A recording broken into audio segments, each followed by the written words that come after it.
بسم اللہ الرحمن الرحیم۔ قال النبی صلی اللہ تعالی علیہ وسلم: اذا ظہرت الفتن والبدع وسبت اصحابی فلیظہر العالم علمہ وإن لم يفعل ذلك فعليه لعنة الله والملائكة والناس أجمعين۔ صدق اللہ العلی العظیم۔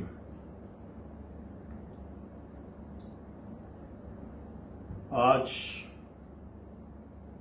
مفتی اعظم پاکستان حضرت مولانا مفتی محمد رفیع عثمانی صاحب کا میں نے جمعے کا ایک بیان سنا، جسے سننے کے بعد میرے سمیت پاکستان کے مسلمان بالخصوص اور عالم اسلام کے اہل سنت والجماعت سے تعلق رکھنے والے مسلمان بالعموم غم کی حالت میں ہے،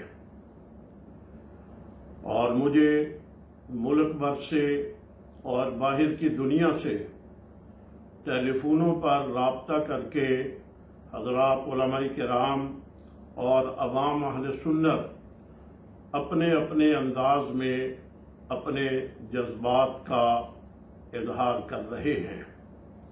میں اپنے اوپر ضبط کر کے، اپنے دل کے اوپر پتھر رکھ کر کے، انتہائی ایمانداری سے تکلیف کی حالت میں، مجھے یہ بھی ڈر ہے کہ محرم الحرام کا مہینہ ہے، عین ممکن ہے کہ ایسے موقعوں کے اوپر ایسے بیانات ملک کے حالات کو خراب کرنے کے لیے کسی سازش کا حصہ ہوں۔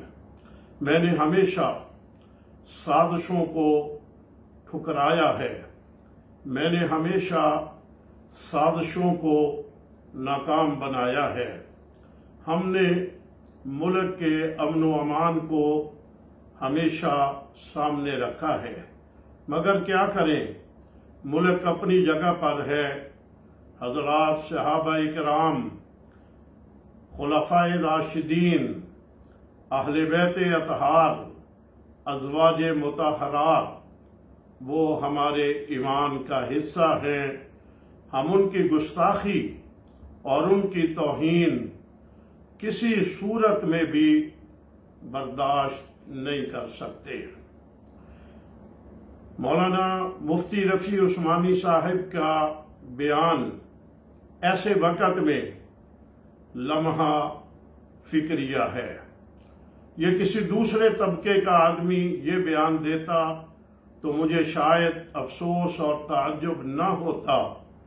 ایک اہل سنت عالم دین، میں بڑے ادب سے انہیں یہ کہنا چاہوں گا کہ انہیں اور نہیں تو کم از کم اپنے والد گرامی قدر مفتی اعظم پاکستان حضرت مولانا مفتی محمد شفیع دیوبندی رحمت اللہ تعالی علیہ کے فتوے کو ضرور پڑھ لینا چاہیے تھا۔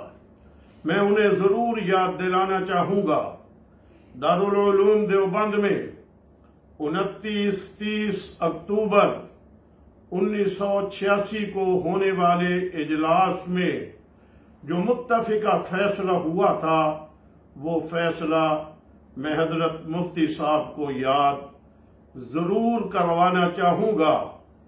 ان کے علم میں نہ ہو تو یہ میرے پاس دارالعلوم دیوبند سے شائع ہونے والا رسالہ دارالعلوم یہ میرے ہاتھ میں ہے، میں حضرت مفتی صاحب کے پاس بھیج دوں گا، اس کا مطالعہ ضرور کر لیں۔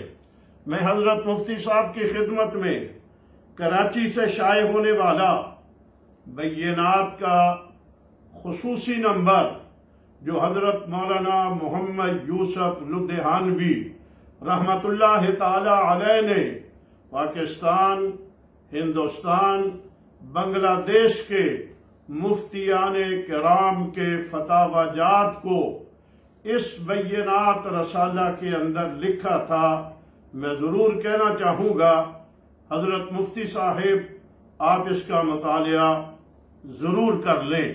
یہ میرے ہاتھ میں فتاوی مفتی محمود ہے، مفکر اسلام حضرت مولانا مفتی محمود صاحب رحمت اللہ تعالی علیہ، انہوں نے اپنے اس کتاب کے 67 نمبر صفحہ کے اوپر اپنے عقیدے کا جو اظہار کیا ہے وہ میں حضرت مفتی صاحب کی خدمت میں ضرور بھجواؤں گا کہ وہ اس کا مطالعہ کریں۔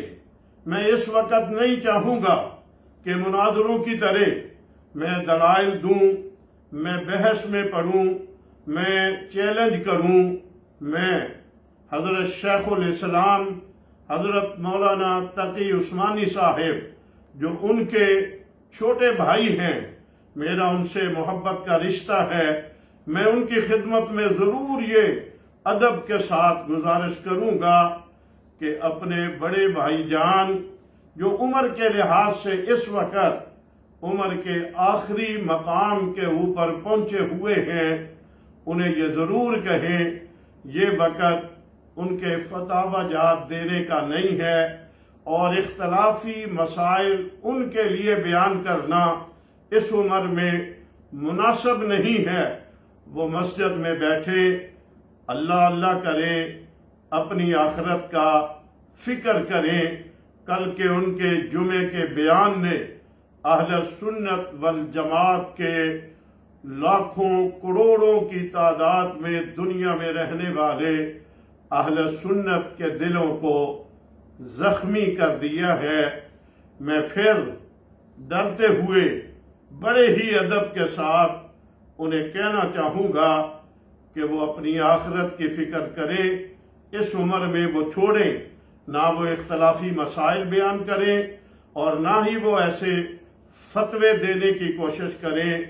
اللہ تعالیٰ میرا بھی اور دنیا بھر کے مسلمانوں کا خاتمہ ایمان کے اوپر کر دے، آمین۔